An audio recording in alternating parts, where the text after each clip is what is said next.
Jet flying, son of a gun, and I'm having a hard time holding these alligators. You're talking to the Rolex wearing, diamond ring wearing, kiss stealing, willing dealing, limo jet flying.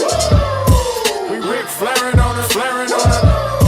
We Rick flaring on us. You talking to the Rolex wearing, diamond ring wearing, kiss stealing, willing dealing, limo jet flying. We Rick flaring on us, flaring on us. We Rick flaring on us, flaring on us. It's apparent these girls staring. I'm Rick flaring, gold across my chest. I'm fresh to death, I'm Paul Bearing. Not at all scary. When I open like Betty Wops and find to these circles that's going in like a carry shot.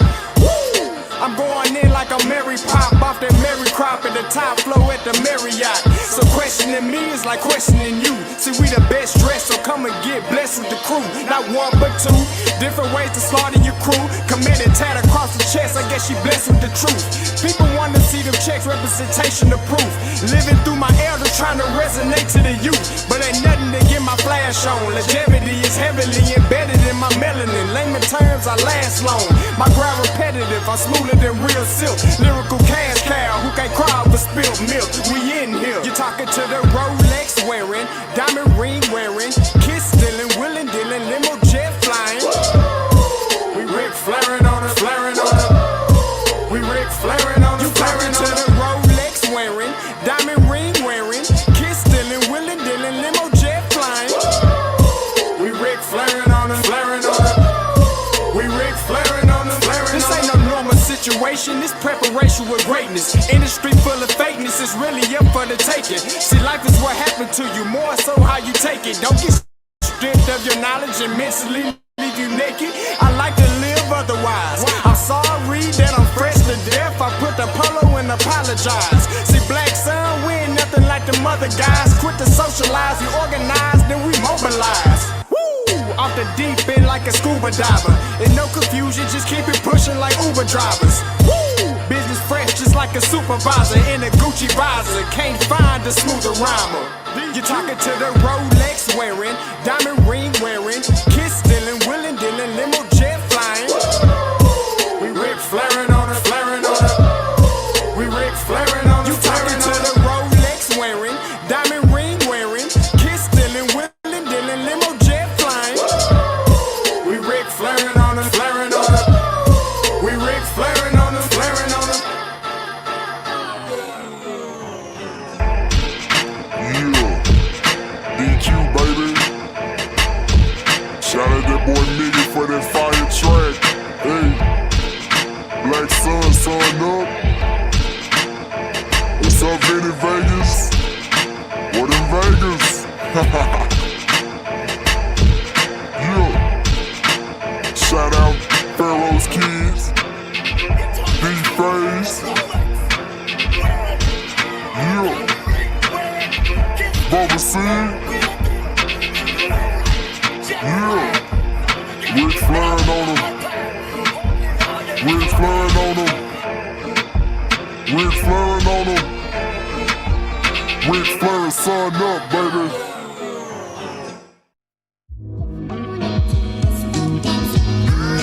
Hey, yo, Scotty, you going crazy for this one. We see what you're doing, we salute you. Hey, let's get it started. It's Backpack Capital One. What's in your wallet? Got a call from my man A. Scott. I said I got it. Love that you highlighting all of these black colleges. Try to pay me for doing this. Look, bruh, if you don't get off my line with that foolishness, voice of the swag, pull up where you at. No cap if the Brody is speaking the soft facts. My advice, tune in. Cut the music. Cut the music. What's going on, everybody? It's your boy Scotty. You already know what it is. Happy Tuesday!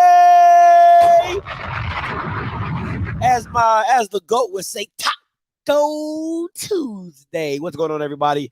Hey, listen, we back. Midday show as always. Once again, my kids are in summer school. So I got to push this up a little bit. Right? I got to push this up a little bit to do a little something to knock this out. Now, I know you see the show and the show title, and you know, as usually they're like, man, what kind of foolishness is Scotty bringing today? But I'm going to inform everybody who's out there. Once again, I do no clickbait. This has nothing to do with It won't be. It's somewhat sports related, but it's more of clearing my good name. Because there's been a lot of slander and dirt thrown on my name. So this is to clear up my name. Okay. I want to be very clear. So if you don't want to stick around for that and you're like, Scotty, I'm good. Hey, deuces, cool. Go back to work. Do what you do. Go back to watching your kids. Whatever you do, go back to doing it. Right? It is what it is. And I'm going to keep saying through the whole show, if you never like what I say, you can always unfollow me. If I make you feel some type of way, unfollow me. If low key you're just here to hate, you can always unfollow me. But before we get into that, listen, you already know what is going down tomorrow. The return of my guy, my brother from a whole distance, that state I probably am no longer allowed to drive through. Mike Green will be on the show tomorrow at 1 o'clock. He hit me up. He called me. He called me, and Mike was like, "Now, Scotty, I need to do a show the next week." I said, "What?" I said, "What's the problem, Mike? What's all the hostility? I can feel it in your chest." He said, "Just put me down for the show Wednesday." I said, "You sure?" "Put me down for the show Wednesday." I said, what, 12, 1, 2? He said, "It don't matter. I'm going to be there." I said, "Okay, 1 o'clock. 1 o'clock. And he hung up on me.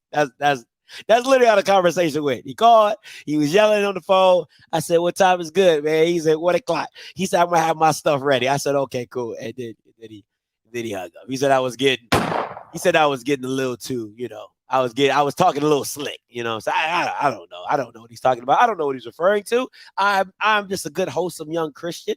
Okay. That's all I am. Good, wholesome young Christian. So don't miss that tomorrow, 1 o'clock. My boy Mike Reed will be in the building, shutting it down as he always does. All right. So once again, as you saw the title, HBCU Confessions of the Bitter. Okay. Now, when I say bitter, okay, because I know there's a lot of stigma to that word when you use it against black women. I don't mean bitter black women. I just mean bitter towards me, right? Just mean bitter towards me. Now,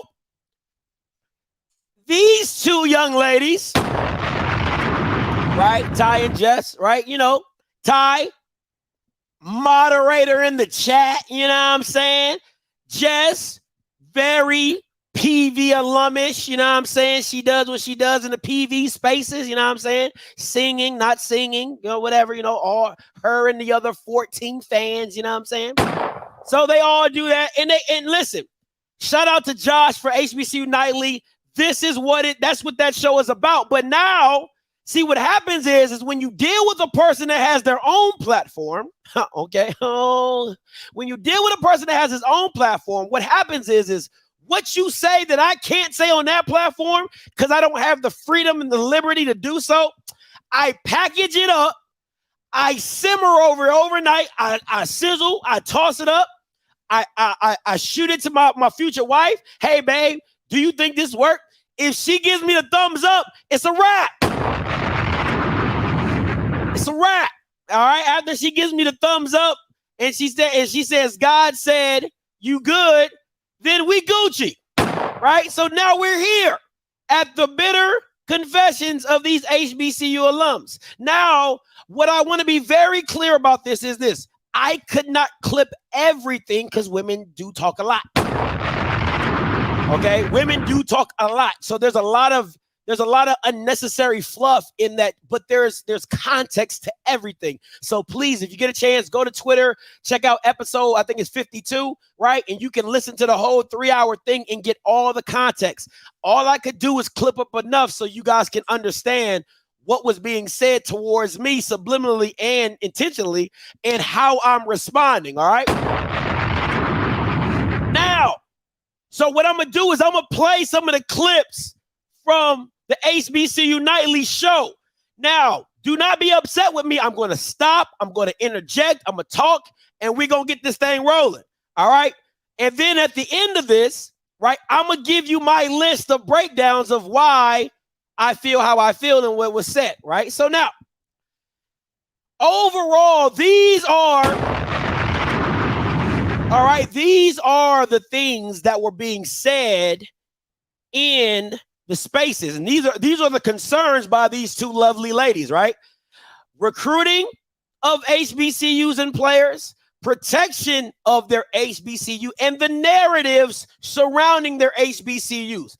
Which their points are all valid, right? They're all their concerns of what it is.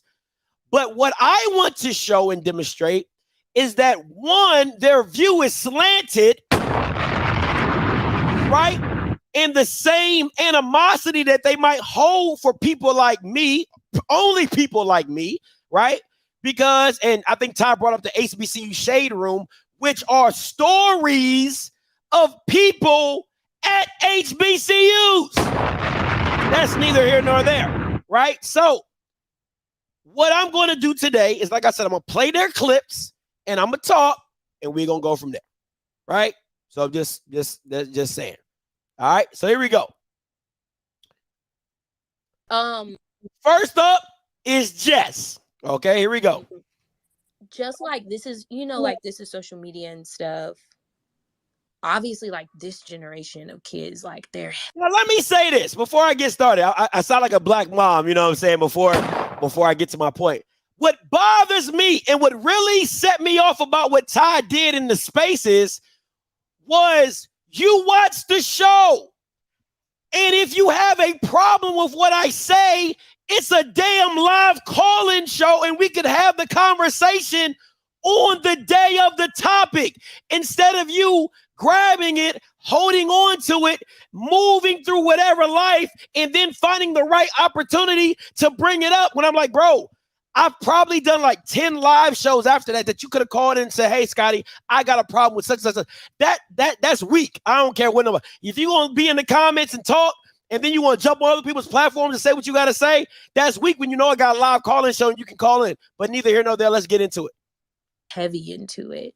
Can you explain the juxtaposition between somebody hearing something on a space that's not glamorous and no shade, but I'm just using it, somebody hearing somebody talk about it on you? When somebody says no shade, they mean shade. That's like, hey, no disrespect, I'm about to be disrespectful. So when somebody says no shade, they mean shade. YouTube, when these students go on TikTok, is there a juxtaposition there? Or are you just saying this is my lane that I control and I just do my damn best with what I can enact? There are other people out there that are consistent with generalizations, with not investigating the truth. Working in higher ed, higher education is a developmental journey.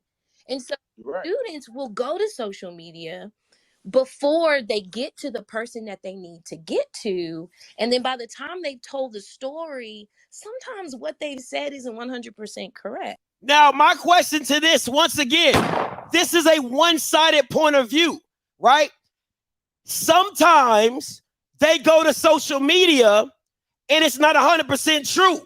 But then what about the times where they have to go to social media because it is true and they have to give their story out? You can't have it both ways.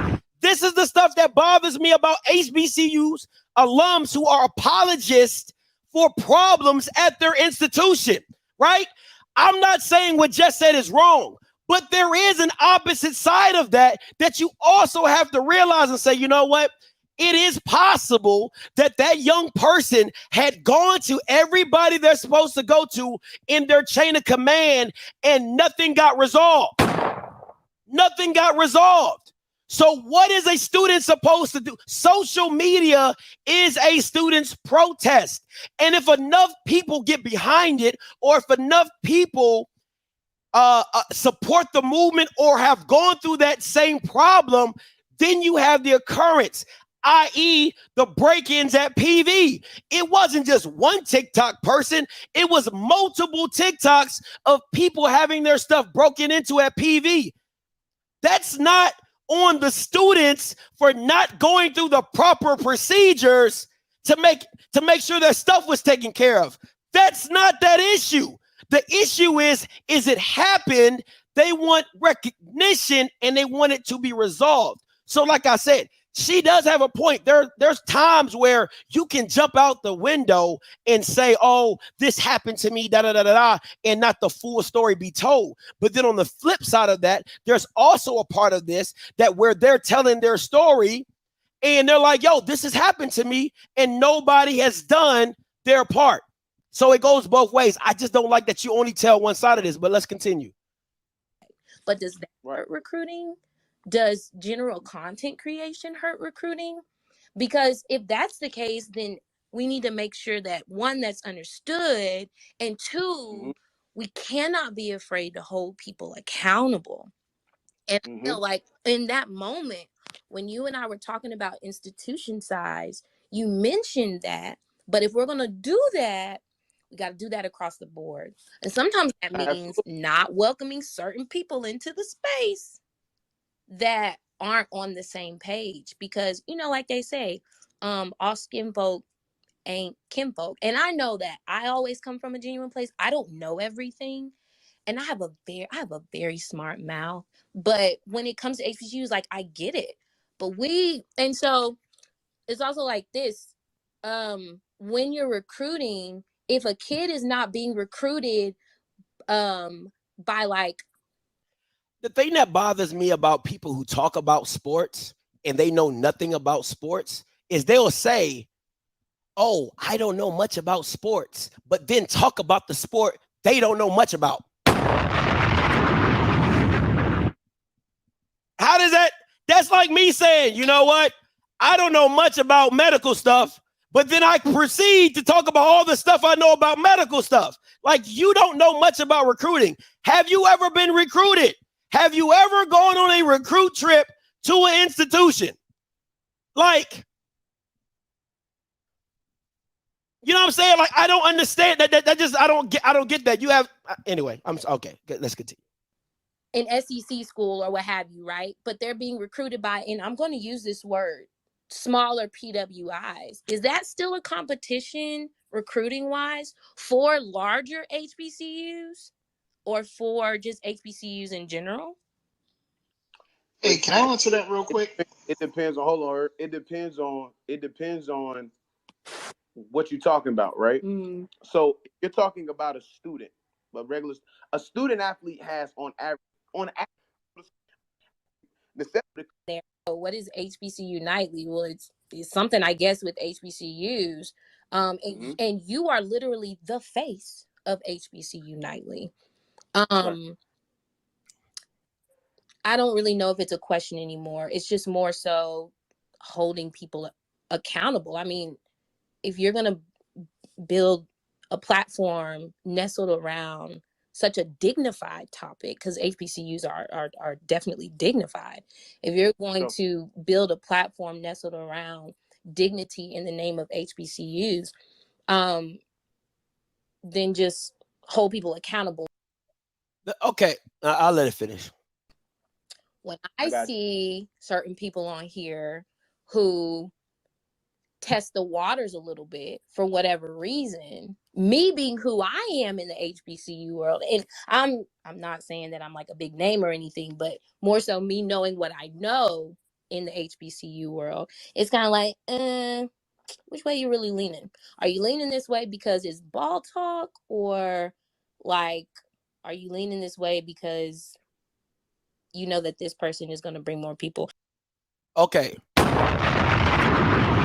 So my issue with this is this, right? Is that, and I'm going to summarize, I'm going to paraphrase a lot of it, because once again, you can go to Twitter, go to HBCU Nightly, and watch the whole episode 52, and you'll get the whole context behind it. My thing is this. I'm going to keep stressing this, and I can't keep stressing enough. Accountability goes both ways. Accountability goes both ways. The problem that I have with HBCU pacifists is they do not hold the administration to the same level of concern or standard that they hold somebody like me who they feel has no loyalty or no this or no that. And all I do is bash. And all I do is talk negatively about HBCUs, which is far from the truth, right? So that is my issue. Keep the same energy to both sides. Right? You're talking about allowing people in the space. How about you kick people out the space who is not doing their job? How about you kick people out of the institutions who are misrepresenting the student athlete or mistreating student athletes? Where's the accountability for that? Like, see, that is, I don't have a problem if one side of the spectrum you're on it. But you also need to direct that same attention to people on the opposite side of that spectrum who you feel are behind the fence, who you feel are in the know, in the house, right? And you're just letting them run wild inside the house. You're so worried about people coming in the front door that the people already in your house is making a mess. That is my problem.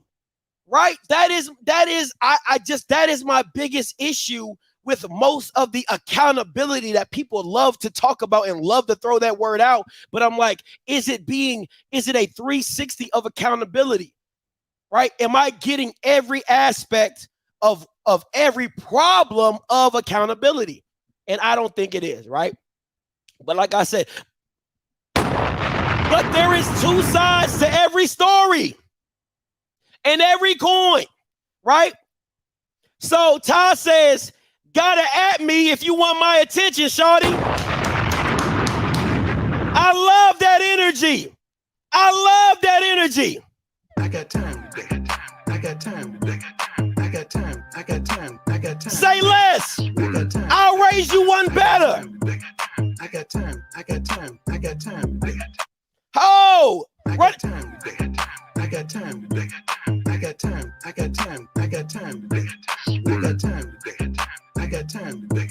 I got time. I got time. I told you my kids. I told you my kids are in summer school. So hold up. Tell them Mario. Tell them Luigi. Let them know Luigi. Hold up. Let them cook. Let them cook, Luigi. Let my boy cook. Let me get going. Let me cook. I'm in here. So, Ty comes on the scene. She jumps up, right? We was bringing you up, man. Talk to us. What's good? Okay, so just generally, I think the topic went kind of all over the place, but just to stay on course, I think we all were talking about just recruiting and protecting that process for a lot of schools. And so when you have spaces like this and others, it's very valuable, or really from y'all's perspective, how do we protect our recruiting process with what is being said online when it comes down to bashing certain schools for entertainment, or, it could be all fun and games, but at the end of the day, we know these high school kids take things very seriously. So I think it was Herb. I've said it on other spaces too, that it's very important to me to balance things out with positivity and negativity. But when you all see it, do you check it? Now, let's break this thing down, right? Because listen, a lot of these, once again, you can go watch the whole thing on HBCU Nightly episode 52, right? She talks about a lot of high school kids watch this stuff, right? But I like to deal in facts. See, Ty like to deal in emotions, right? It's just emotions. I like to deal in facts. So let me give you lesson number one. This is my audience. This is my audience. Now, unless I'm talking to super seniors, it's not that many football kids that's watching me. See, you got to know your facts before you speak. Now, you might talk about a lot. First of all, I'm not even on TikTok. Okay? I'm not even on TikTok. That's number one. Okay, let me just be very clear. I'm not on TikTok, so I'm on here. This is what I do. Here on Instagram and Twitter. That's it. My audience is not the high school kid coming out of college. And if you've never been recruited, you wouldn't understand how that works. Once again, you wouldn't understand. So that's number one. Because they love to use that excuse. Oh, high school kids are watching this. Why they're not coming to the Hill because Scotty said our coach is trash. Oh, they're not coming to the Hill because Scotty said our fans don't come. They're trash, and I will stand on that. Simply this: A&M audience participation ass. It's not something I've heard. It's something I've seen with my own two eyes. The band, trash at football games. So what are we talking? It's not something I've heard. It's something I've seen with my own two eyes. Tailgating, absolutely ass. So listen, it ain't nothing that I've heard. It's stuff I've seen. So let's continue on. All right, what you say? Go ahead, Tom. I kind of want to reel it back onto topic because that's we're talking about recruiting. We're talking recruiting, right? Recruiting, right? But just the relation into how what we say on social spaces has special impact. So I'll give direct example, like Scotty's show. He's very entertaining, yes, but when there's why? Thank you, Ty. Oh, well, thank you. I do what I do, what I can do, and I appreciate that. Some topics that are what you don't experience in the MEAC, most SWAC schools, we do get a lot of our dirt aired out. And I get from outside perspective, and Scotty, definitely speak up to this. I get out from outside perspective, some things definitely need to be brought up too, especially being voices for student athletes. I can understand how that can be valuable, but also just understanding and protecting other avenues where it should be positivity of follow through, to where a lot of these schools have resolved the problems that have happened, that have been aired on YouTube spaces or the internet. And so bringing clarity to making us not look as though we are just a trash bucket with just a bunch of problems and then we always get it aired out, which makes it seem like this is always going on. That is, listen, man, like I don't understand. It is not my job, right?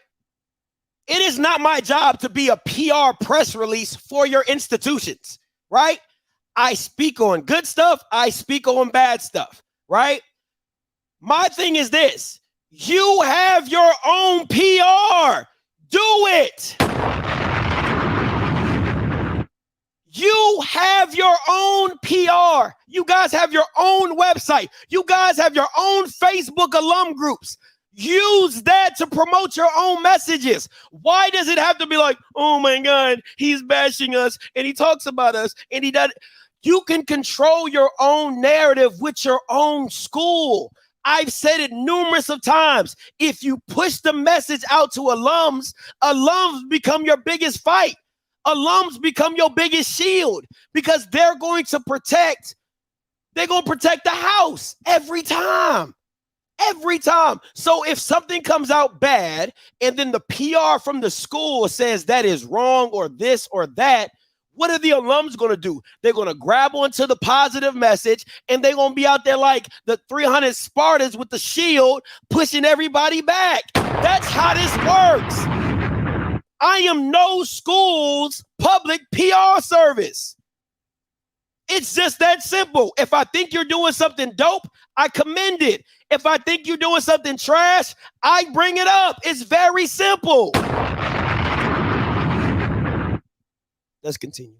Because other schools that are recruiting for the same recruits that we are getting aren't getting their dirt aired out on the same level. How do we protect aren't getting their dirt aired out on the same level? That's a lie. That's a lie. That is if anybody has more dirt on this channel is Jackson State. Nobody in the SWAC has gotten more pushback than Jackson State on this channel. So the mere fact of what you're saying is irrelevant. Now, if you're talking about in the concept of all FCS, I cover HBCUs. If you're talking about the MEAC and the SWAC, I'll give you that, right? But at the end of the day, that's not how recruiting works. And you're talking out of one side that you don't even understand how recruiting works. That is the biggest thing, because any football coach is going to tell you this. Lesson number 2, Ty, football recruiting is the battle is getting them to your campus. It's not me. The battle is not with me. The battle is to get recruits to your campus. If you hear it every time, Coach Rez says it all the time is, yo, if they come to FAMU, if I get them on campus, it's a wrap. You don't know how many times I've heard from college coaches, if I get that student on campus, it's a wrap. He's going to see all the beautiful black women. He's going to see all the beautiful black people. He's going to be like, oh, this is dope. This is fire. The battle is not with me. It's not with me bashing your institutions. It's not even me bashing your coaches. The point of recruiting is to get student athletes on the campus so they can experience. Half the time, the top level athletes that you want don't even come on visits. They don't even come on visits. That is why it's so difficult to get high-level athletes to come to your institution, because they're like, I'm not going to FAM. Why would I go there? I don't want to do a visit. You know what I'm saying? Like, why am I going to Alabama State? I'm already going to Clemson. I don't want to take a visit there. They see it as insignificant. So once again, the battle was getting the kids on campus. And if you don't think, see, this is where y'all get it misconstrued. If you don't think that other coaches, and I won't even say in the SWAC, and it's probably going on in the SWAC, but I won't even say it in the SWAC. I'll say, if you don't think other PWI coaches are talking down about HBCUs, you're bugging. If you don't think other and that is a bigger influence than I will ever be. If you don't think that these black kids going to PWIs are not, and no PWI coaches are like, what's your other visits? Oh yeah, I'm going to Alabama State and Alabama A&M. Why are you going there? They don't even play this. They don't even do this. They don't even do that. You're missing you're not holding the account. The people that you're trying to hold accountable have very little impact over recruiting. The people that you're trying to hold accountable have very little impact on recruiting. So you're missing the boat on this one. Oh, he's talking bad about her. He's talking bad about our coaches. You know who gets mad about that? Alums. Alums get mad about that. The coaches get mad about that. The recruits, they don't care. If Coach Ma talks to a guy tomorrow and says, hey, you come here, you're going to start, they don't give a damn if I say Kano Mater don't know X's and O's. They're going to be like, I'm going to start. Where I sign that, coach? Once again, you're missing the boat. And I wish you guys would understand football before you start just running off at the mouth. It's not how it works. I've been on football recruit visits. I've been in coaches' offices and they're asking me, where else are you going? Oh yeah, coach, I got a recruit visit to Liberty. Oh, Liberty's a Christian school. You really can't do what you can do there like you can do here. All that. Oh, they haven't won anything since blah, blah, blah, blase, blase, blah. We win over here. Hey, they don't play this. They don't do this. They do that. Like, that happens at football recruiting visits. Oh, that coach might leave. That coach might not do this. Oh, they just changed their offensive coordinator. Oh, they like to run the ball a lot. I know you're a wide receiver. We throw it here. Those are the conversations that are given to recruits, not the ones that you think about. Oh, did you hear what Scotty said on YouTube about the coach is not knowing their X's and O's and the fan participation being horrible? That's not the conversations. So understand the game that is being played before you start speaking on something you don't understand. how do we protect ourselves with the balance of positivity and negativity? If we're bashing, or if we're sending out our negative moments for transparency, right? What are we doing? Even with your space, if you see something that Blue Bloods will probably never, but as an example, if Blue Bloods makes a post and it's a negative moment about HBCUs, are we coming to HBCU Nightly and saying, okay, this is the positivity of, this is how we resolve this issue that blew up in the internet? You get what I'm saying? Absolutely. I believe we nipping that in the bud. that's what I'm saying. I believe we do that here. Listen, you can go to whatever platform you want. There are plenty of platforms that will give you the positivity that you're looking for outside of football, right? It'll be the same. Like the thing that kills me is, once again, like I said on HBCU Nightly, is just that everybody wants to talk about the negative things that I talk about when that's not the whole platform. If you want to put me in a hole or in a ball or in a box, be honest when you're putting me in that box, right? Yes, I will get on somebody's school, but I will big up and promote whoever school is doing something dope, right?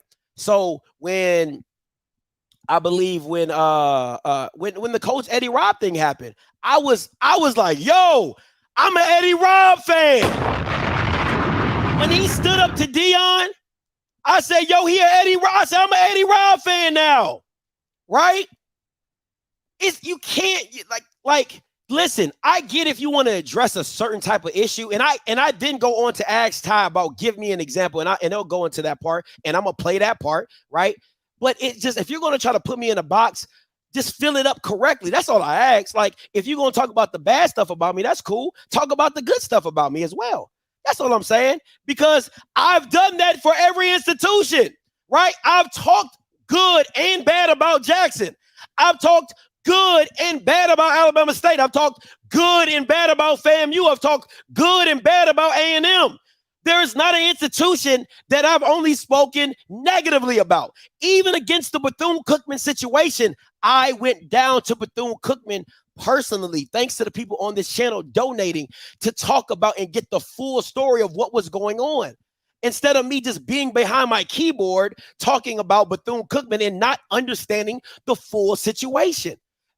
So once again, if you're going to talk about me, just give the whole picture and don't paint half the canvas. That's all I ask. It could be a good or bad opinion. Just paint the whole opinion. Okay, so I get that part about if we don't like what you're saying, you don't watch. It's not. Yeah. If I make you feel some type of way, I play this as much as I can. I play this as much as I can. Okay? As much as I can. If you don't like nothing I say, you can unfollow me. Not necessarily that. It's just in general. How do we protect when you use certain topics? And not just you. I'm not a fan of HBCU Shade Room either. When there are certain topics that are being used, kids like entertainment stuff and dramatic stuff, and they prompt that as Todd, give me an priority. example. Give me like, hey, Scotty, I didn't like when you talked about this. Give me an example so I know to speak to that. Boom. So Coach Maynard, when you took the clip from the Hill podcast of Coach Maynard saying he getting on Twitter, you flipped that moment where Coach Maynard was actually submitting to what alumni wanted, and you flipped it as a joke, saying that Coach Maynard is a clown and he ain't gonna do it and blah blah blah blah blah. And it's just like, that's not what I said. That's not what I said. What I said was, I got your script. No. If you're gonna quote me, please quote me correctly. I don't have a problem. Study you like that. You don't study me like that. I love when people say that. I love when people say that. I don't study you like that, but you knew right off the top of the bat when I said, give me an example. Okay. How about this? Right? Okay, but you don't study me like that. What I'm saying is, one person at a time. Go ahead. All I said is that I said Coach Maynard is a liar. That's what I said. Oh, and you know me, I got the receipts. You know how I get down. It ain't nothing to a player. You know what I'm saying? I got receipts. So let me say. It's not about me. It's not about you. It's about the team. Everything I do is for the team. Okay. So, I don't never want it to be about me. And, I want it to be about A&M football program. And so That's why you don't see me on all that stuff. And you know, it's just, but if that's what the people want, I get on there a little bit and again, I'm gonna do what I do. I like to have fun, and it's never nothing personal against anybody. Like me and Coach Robinson got a great relationship at the school up the street. Now let me say this, and I'm gonna keep it a buck with you. He lying. See, the one thing about me is I gotta call a spade, and I'm gonna call a spade a spade. If this was Dion, I would say the same thing about him. So I gotta keep the energy the same. Conor Mander's a damn liar. You're lying, bro. Like, what do you mean? I didn't call him a clown. I ain't say none of that. See, you see how stuff can get twisted really quickly if you don't check people, if they don't know exactly. See, when people talk and they don't know, they don't get the facts. You see, I don't play those games, right? I don't play those games. If you gonna say something, bet. Oh, yeah, I got one for you. Know what you're talking about before you speak. I'll continue. It's not about you. So was it not about you when you called Dion out about his ankle injury? Was it not about you when you were taking shots about Dion? Like, I need to know. I need to know, because you can't have it both ways. Oh, I'm not on social media because it's not about me. But when you was talking trash, it makes it about you. It makes it about you because your team has to back up the shit you talking. So that's a lie. You lying. You're not on social media because you're lazy. It goes. Now, I'm just waiting for me to call him a clown. I'm just waiting for me to say, I'm waiting for me to say a lot. I'm waiting for me to say a lot. Continue. Goes back to the point where I say all the coaches in the SWAC are lazy. They are lazy. They coach. Name somebody in social media other than AD Paul Bryant who's been on consistently. Who's been on consistently in social media. Name another SWAC coach that has been on consistently on social media. Not Fred. Other than, Hugh Jackson's done it, right? Not Fred. Not Dooley. Not Alonzo Hampton. Kendrick Wade, no. Eddie Robb, no. TC, a little bit. You know what I'm saying? Who else? Little Bill, no. PV, hell no. So tell me when I'm lying. Willie Simmons is the only one that is out here talking his talk all the time. So am I not lying again? Willie Simmons just had an ether moment on Twitter. Am I lying again?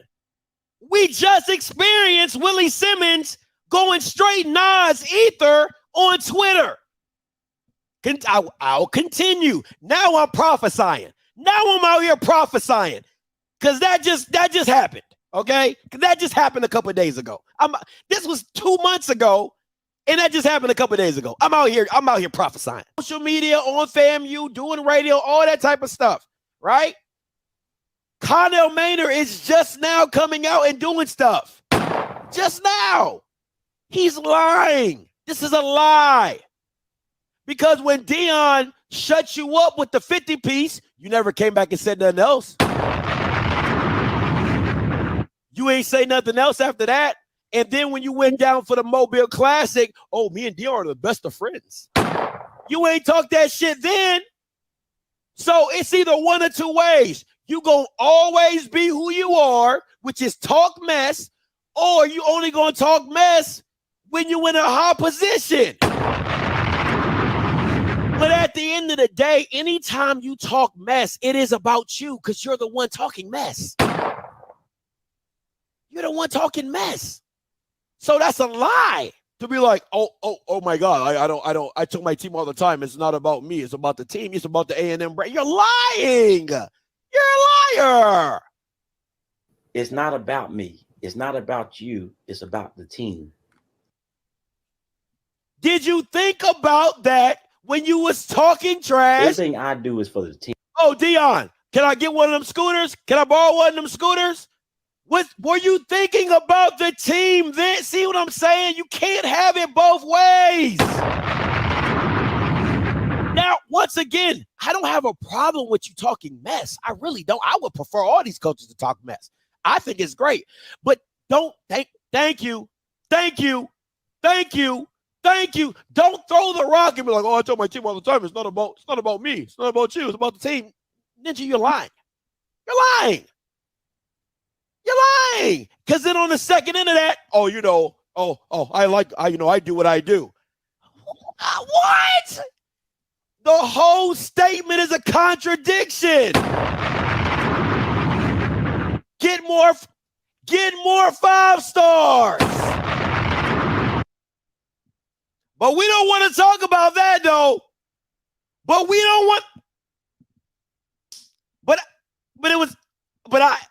But I called him. You see what I'm saying? Like that. Do you let me just ask the people in the audience, all 270 of y'all, because the other two are Jess and Ty. Let me ask y'all, and this is real talk. Do you think that episode stopped him from recruiting Cornelius Brown? Would have stopped him from recruiting any other athlete that he had? I'm just asking. Did it stop him from recruiting anybody? I mean, did a recruit say, hey, Maynard, I really would rock with you, but you only talk trash on certain instances? You see what I'm saying? Like, how dumb does that sound? It sounds idiotic. Oh, yeah, I heard on YouTube that you like to trash talk, and when you get beat, you don't really like to back it up anymore. What? Let us continue.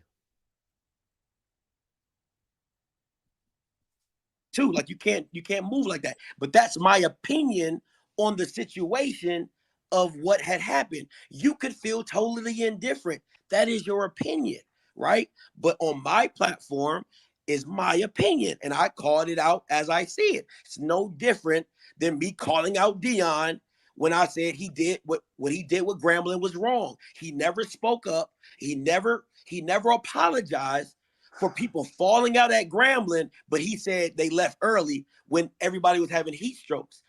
Nobody called Dion out on that. So it's just, you can't, listen, you can pick and choose. I don't pick and choose. That's just what it is. If it's right, in my opinion, it's right. If it's wrong, in my opinion, it's wrong. It's just like, you got to keep this same account. Like, this is the thing to me, right? This is the only problem I have with both Jess and both Ty's statements. Keep that energy for everybody.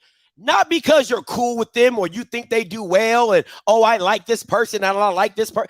Keep that energy for everybody. Keep that energy for HBCU game day when they don't cover the full story. Keep that energy for Dr. Cavill when he don't tell the full story on something. Keep that same energy for everybody in the space. That's all I ask. That is all I ask, is that you keep, for the commissioner, when he out here lying, hold him accountable. When Sanja out here misspeaking, hold her accountable. Like, keep that energy for everybody. Keep that energy for everybody. That's all I ask. That's all little me asks. I don't care that you want to bring me to the guillotine. I don't care. I'm built for it. I don't care. I'm just going to here and respond accordingly or however I feel, to respond or not respond. All I'm saying is this. Keep it for everybody in the space. That's all I ask. That's really all I ask. Because what happens is, it's the same thing that happens with a lot of HBCU stuff. It's because I'm cool with you, I don't say nothing about you.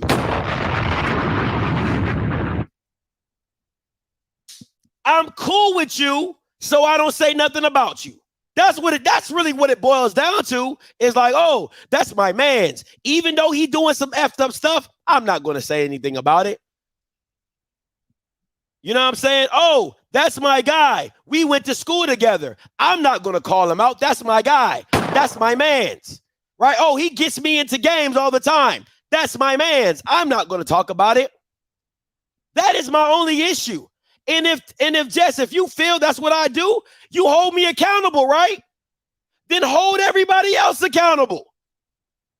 That's all I'm saying, is keep the same energy for everybody. That's it. That is all. And we Gucci. And we listen, we be Gucci. You know what I'm saying? That's it. But it just seems funny to me is that if you don't like it, if you don't like the narrative that I'm swinging, or if you don't like what I'm talking about, that's cool. You have every right, just like I have every right to have my opinion. You have every right to have your opinion. But my only premise is this, that keep that energy to everybody.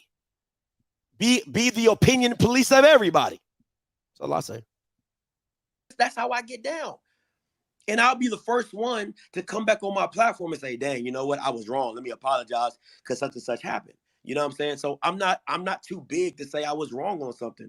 I've never not been too big to say I was wrong on in a situation. But on that instance with Connell Maynard, you a liar. Simple. It's not answering my question. Dog, that's I can't stand when people do that, right? She said it's not answering her question. But if you recall, I said, hey, Ty, give me an example of when you felt that I did such and such, right? You guys remember that? I played a video. I can play it again. I can rewind it, right? And then I told her of the example of Connell Maynard. And then right after I'm done, she says, that doesn't answer my question. Huh? What? Okay. All right. Todd, can you ask the question one more time? Okay. So when you have platforms, you can use Scotty as an example or others. When they use moments at your university, whether they get it through Instagram, text message, unverified, because it could be someone emotional, right? When they get messages like that and then air it out constantly, what do we do to make sure that we protect the image of our university, not being gatekeepers, because outside perspective is important, but how do we protect our image? Because stuff like that does pile up and does hurt recruiting when you see a school on a show that is entertaining 24/7. When you see a school on a show that's constantly bashed for their program, they're trash, their coaches don't know what they're doing, etc. But them coaches are working hard and fans are working hard to get recruits to go there so they can up their talent. So what are we doing to balance that out? I respect outside perspective. Yeah. Listen, that is really like, oh, they're working so hard. They're working so hard and nobody respects the time and the effort. That's when you know you don't live in a sports space. That like let's any guy on here and any guy who really watches sports understands that everybody, every coach that's worth a damn goes through that. No matter how good your program is or how bad your program is. There is somebody criticizing your coach of what he didn't do, or what he should have done. That's sports. That's just how it works. Now, there's a part of this to me that I want to touch on though, right? I was wrong. Let me apologize because such and such happened. You know what I'm saying? It's not answering my question. Todd, can you ask the question one more time? Okay. So when you have platforms, you can use Scotty as an example or others. I'm gonna use others, but continue. They use moments at your university, whether they get it through Instagram, text message, unverified, because it could be someone emotional, right? When they get messages like that and then air it out constantly, what do we do to make sure that we protect the image of our university, not being gatekeepers, because outside perspective is important, but how do we protect our image? Because now this is the point where she said, when people get the information unverified and they put it out, I asked the same question, and you guys can. Do you guys get on HBCU game day when they only get one side of the story? I'm just asking for a friend. I won't even hit a bomb for that one. I'm asking for a friend because the HBCU League Pass story with the SWAC and the SWAC suing the HBCU League Pass. I have never seen an article from HBCU Game Day talking on the perspective of HBCU League Pass. But you have people like Coach Green that want to jump on here and be like, oh, Scotty, you're supposed to be a journalist. Why don't you get both sides? I'm like, you don't hold that same accountability for HBCU Game Day when they put out one-sided stuff. Like that's the stuff that pisses me off, right? Is that you'll say one thing about somebody else, oh, we love this and we love that and we just absolutely do it. But then when I do it on the opposite end of it, then you say I'm the bad guy. So as long as this is what I say every time. As long as you feel it's a positive message for HBCU, it don't even got to be the truth. It doesn't even have to be the truth. So the unverified truth can be just as bad as an unverified lie. See, I'm going to say that for the people in the back because they might not understand that. An unverified truth is just as bad as an unverified lie. Because you get the same results of somebody jumping all in on one case and not understanding, or being all out on another case and still not understanding. So once again, I can't say this enough. I don't have a problem with anything these young ladies have said because once again, it's all opinion based.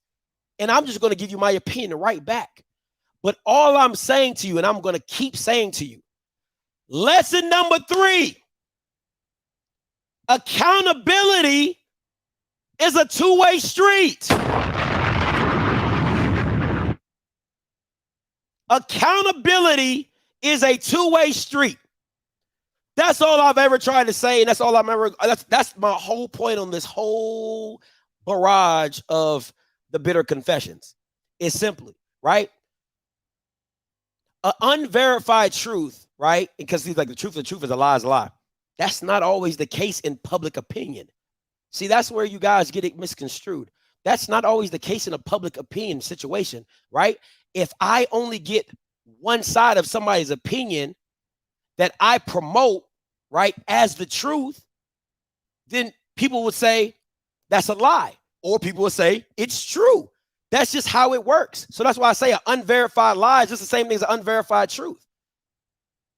So if you're going to get upset at me for pushing a narrative from a student athlete, if it was unverified or if it was emotional or if it was anything of those sorts, you got to be on the same side as saying, okay, this person is giving their narrative that is in a positive form of what I like, but is it true? But is it true? It's just that simple, right? And the funny thing is people love to say this thing, right? People love to say you took something personal. Well, clearly, if you guys are bringing this stuff up, it was personal to y'all. See, that's like, don't diminish an argument because you feel like it's personal or wasn't personal, right? You brought it up, so it was personal to you. Ty brought it up, so it was personal to her. Now that I'm responding, now it's personal to me. It's personal to me. Oh, you took it personal. Oh yeah. Listen, you can try to do that all you want. With me, it don't bother me. I'm gonna just tell you my truth and I'm gonna let it be what it is. At the end of this is my response to both of y'all. So we can leave it as that. But that's the thing for me. So it is what it is. Because oh no, and I gave you that. You're absolutely right. I gave you that because you made your point. You said, hey, no shots. I get all that. But there's still things that I have to address because in the DMs, that's between me and you. So I'm not saying I take it personal with you. I even told my girl, I said, nah, I just came back. She was like, hey, no shade to you or you or whatever. But I still got to address what you said because nobody knows what you sent to my DMs.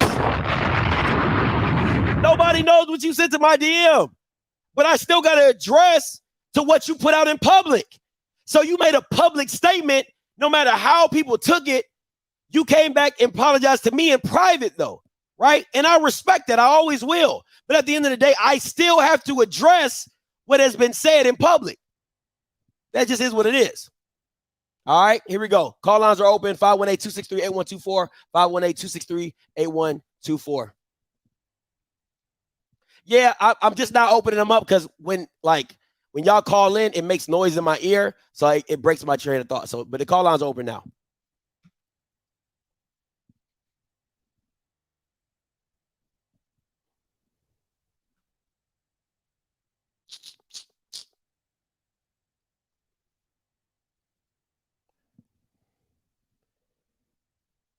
There are 2 participants in the conference. KJ coming to you. The Miss Sergeant coming to you. Hey, what's up, KJ? Hey, okay, so it sounds like you got some constructive criticism on the HBCU nightly call yesterday. Mm-hmm. Is that what happened? Okay. I'll say this. I can't really speak to, what was said yesterday, but in terms of you and I've heard before people being concerned about, you and the negative that you put out there, because your content is entertaining, it is different, and people gravitate towards it. And so people, expressing concern about if we only have like this big voice parroting off what's mostly kind of salacious or what's, going wrong with our athletic programs. How do we counterbalance that? Or, I think that's the way that people should be looking at it, is how do you counterbalance, and not necessarily keeping you out of the space, because you do serve your purpose. You do have, you do add value, entertainment, people engaging with this content consistently. Some things changing at these universities. So you do have your space, right? But I think that people just need to kind of figure out what the counterbalance to you is. Like, if you're concerned about your institution only being painted this way, or your football programs or whatever athletic program it is that you're concerned about being painted in the negative because of Scotty, then maybe your microphone, maybe your platforms are not loud enough, because people shouldn't just, when they come on this, when they come on YouTube or wherever they go, for their entertainment, but when they come to this space and they Google our university's names, your platform should not be the main thing that comes up. I know that's good for you, it's good for engagement, for the algorithm, but that really shouldn't be how it should go. We should have enough of our own content coming from our students who are currently there, maybe even produced by them, coming from our figureheads, our leaders, kind of engaging in the space. Now, that also is kind of easier said than done, because when you look at these, universities like the University of Alabama, you look at Clemson's and people like that, these coaches will curse you out if you expected them to be social media personalities or to even touch it. They're there to win games and prepare their players and prepare their program, which is a hard enough lift. So I do think it's a little unfair to kind of look at coaches to do that, but we could do a better job at least stepping up our own content and platforms to kind of counterbalance what you do. Okay. And then maybe it would be good for everyone. No, I appreciate the call. I appreciate the call, KJ, but this is where I push back on you, right? Because there is a part of, what, if we're the reason I don't like bringing PWIs into the space all the time is because you guys, the HBCU people, like to pick and choose when they feel like they are part of that arena, right? Like, oh, we can't compete with ticket prices, but we can compete with this and compete with, like, I don't like that. My thing is this: social media is a lack in HBCU. That it is what it is. At the end of the day, it is not on me, one, to be a public mouthpiece for any HBCU, because one, I don't have any, like Ty said in the HBCU, I don't have any loyalty to that. But at the same time, is that the school should have more of a concern to put a positive message out on their own. If I put out a positive message about school, that's a plus, right? But the school should have. Why is there not more videos of that? No offense, but I think you're arguing the same point. No, I know what I'm saying. What I'm saying. No, I get you. Go ahead, KJ. No, I'm sorry. Go ahead. I just want to put that out there. I think we're going the same way. Go continue. The only thing I agree. I'm agreeing with some of the points that you're making in regards to the counterbalance to me. Right? I get that. Yeah. But my thing is this: they never saw a concern for it before. Now that I'm here, now it's you get what I'm like. You see what I'm like? Nah. And that's why. So that is one of the reasons. Now you take issue with that, and I can understand why you take issue with that. But sometimes your purpose, or sometimes your greater purpose, is to shine a light on what the gaps and opportunities are. So I know that, they didn't take issue with that. They didn't realize that, oh, wow, we need to be on social media like that. Because honestly, most of your people that I think watch your show consistently like that, they're not social media managers. They're 30-somethings, maybe, ranging higher than that. They may have had a lack of awareness about what our schools should be doing when it comes to content and engagement because of kind of just who they are and where they are in life. So I have no problem with them just now waking up and really realizing that over the past 2 years.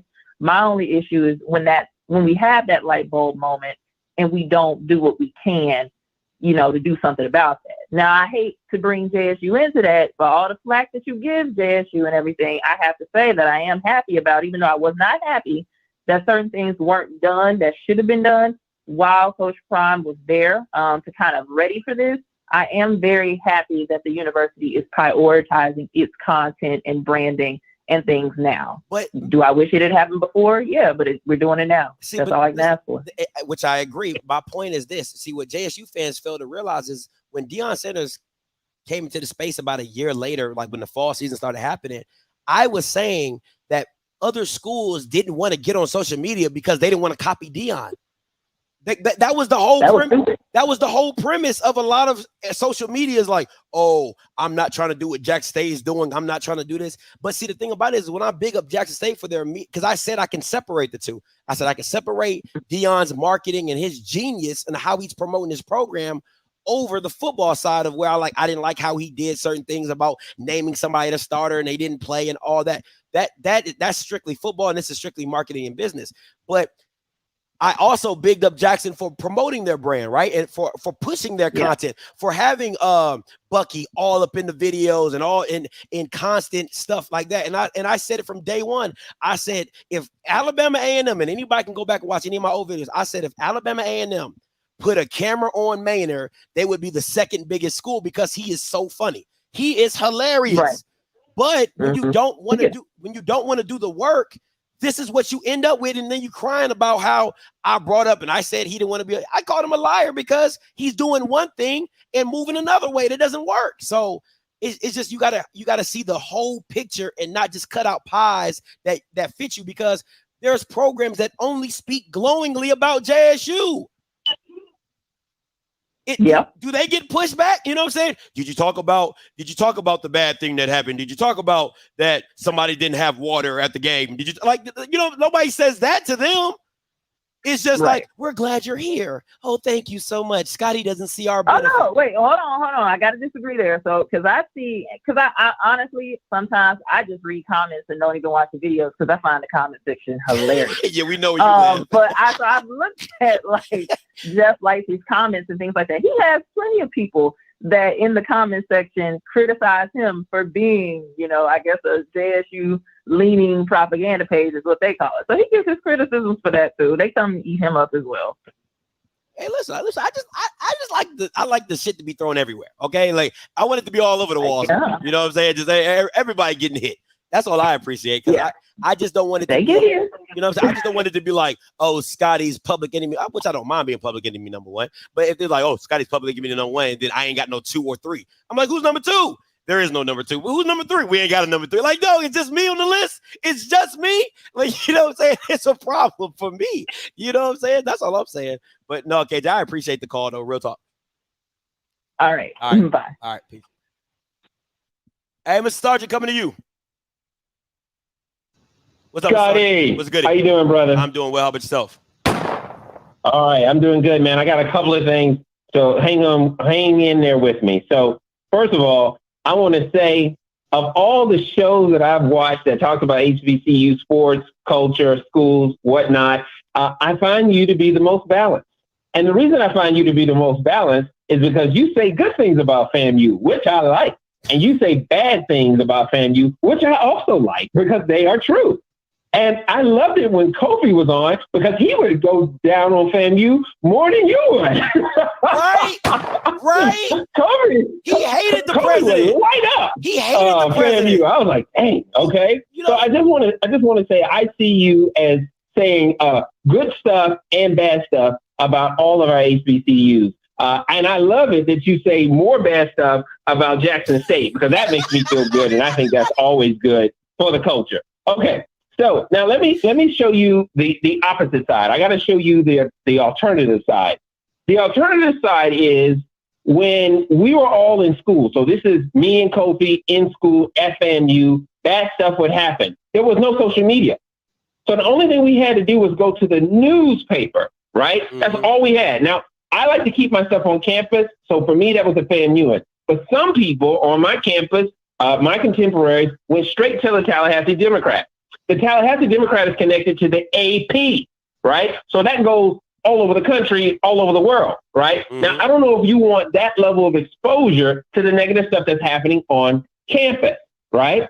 So what I like is social media gives us an opportunity to kind of state what's going on and what's happening.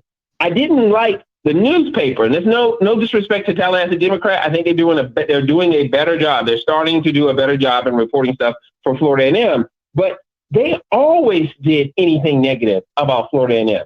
I mean, if it was negative, if a shooting happened 100 meters off campus, not our property, not even involved our students, they would say shooting happened within proximity to FAMU. FAMU don't have nothing to do with that, right? Just give the address or the street corners or whatever, and everybody would figure it out. But they would say this happened near or on FAMU's campus, right? And so that was always very, very shady to me, and I hated that. So I really appreciate you giving us this.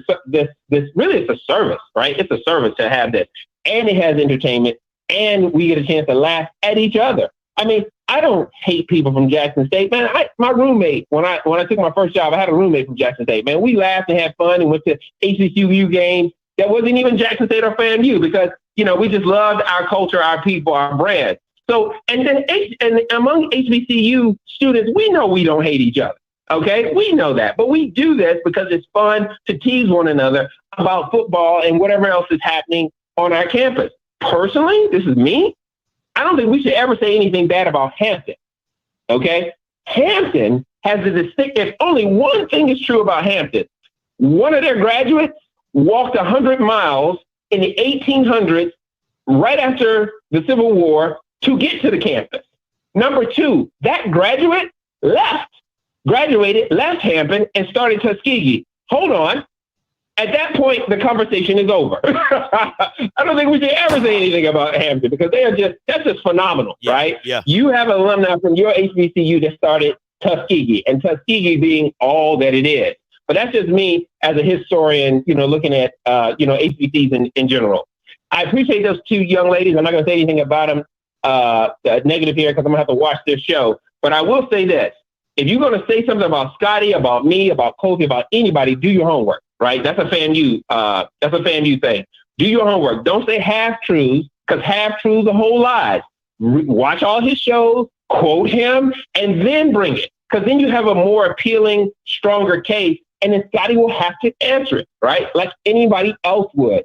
And I think also, Scotty, I'm going to say this, and this is kind of scary. When you showed that video of you saying those things, and then what you said about Willie Simmons and everything, it looked a little prophetic, like your wife has been kind of rubbing scraping prophecy skills that she has on you. So that was a little scary.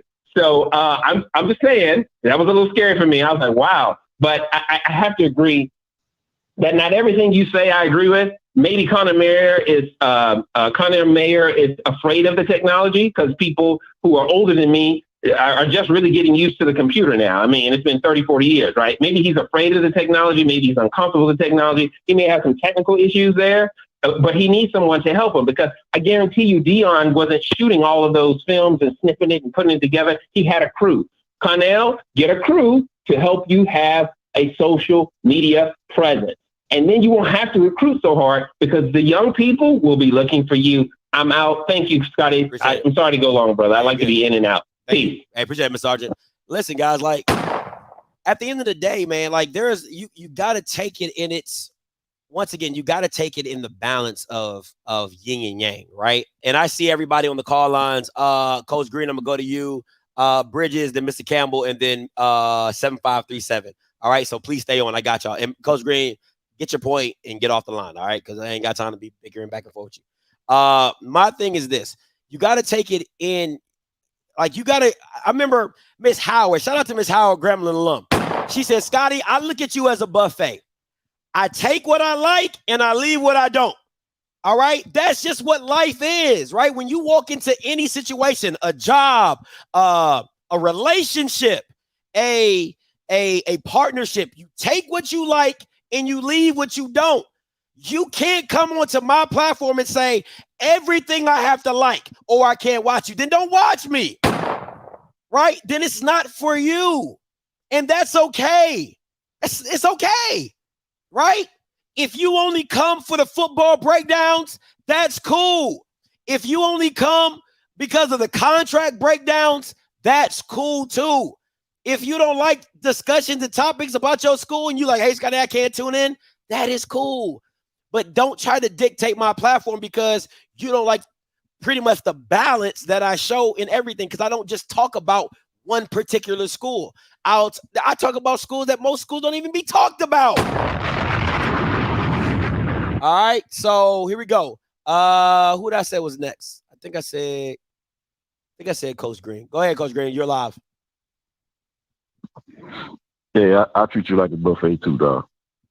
Same with your opinions, Coach Green. Same thing with your opinions. I treat them like a buffet as well. You ain't got no crab legs in your buffet though. You ain't got no crab legs, so you know what I'm saying. No, you don't got a lot of seafood on yours either, dog. So that's why I don't mess with you. But anyway, dog, for real. You ain't had to lie on me like that, bro. Talking about I don't hold HBCU game day accountable. Do they have a call-in show?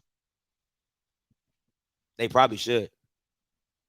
But they don't. Do they have one? They don't. They do not. So you just involved me in a situation you had going on into something that was a flat out lie, because when I feel like I need to hold you accountable, I always come to you with it because I'm able to call in. I can't do that to HBCU game day, because just like I felt about, because one of the reasons I actually sometimes you need to get both sides, but this is one of the reasons why. I felt like you didn't get both sides when it came to Texas Southern situation with the locker room. When they kicked their players out the locker room to start renovating. You didn't have the full story. You had this one person that sends you a bunch of pictures, and you didn't have the full story of what was really going on. Because a couple of weeks later, the new lockers rolled in, they started putting everything in, and the players was able to move into their new locker room. And you never reported back on what the whole situation was. You just put out that, oh, Texas Southern is wrong with this, Texas Southern is wrong with that, what they doing, they terrible, blah, blah, blah. And you didn't, follow up on that story. And that's the only reason why I say sometimes you need to get a follow-up, bro, because you don't always do that. You just put out what somebody gave you, because you do get information, but somebody will give you information, but give you all the wrong information. And that's all I'm saying. And I'll listen. I'm not going to disagree with their point, but the only thing that I always say is just hold the people accountable as well. Like I don't see you adding HBCU game day when stuff comes back. I see your Twitter stuff. I don't see you adding. I don't see you calling in and saying, "Yeah, Scotty, I really don't appreciate how HBCU game day put this story out." I don't see you do none of that. All I see you do is jumping on here talking about, oh, Scotty, you got to look at it like this. You got to look at it like this. You got to look at it like that. That's all I hear. But you got to look at it, dog. Okay, I pop your show on. You got a topic going on.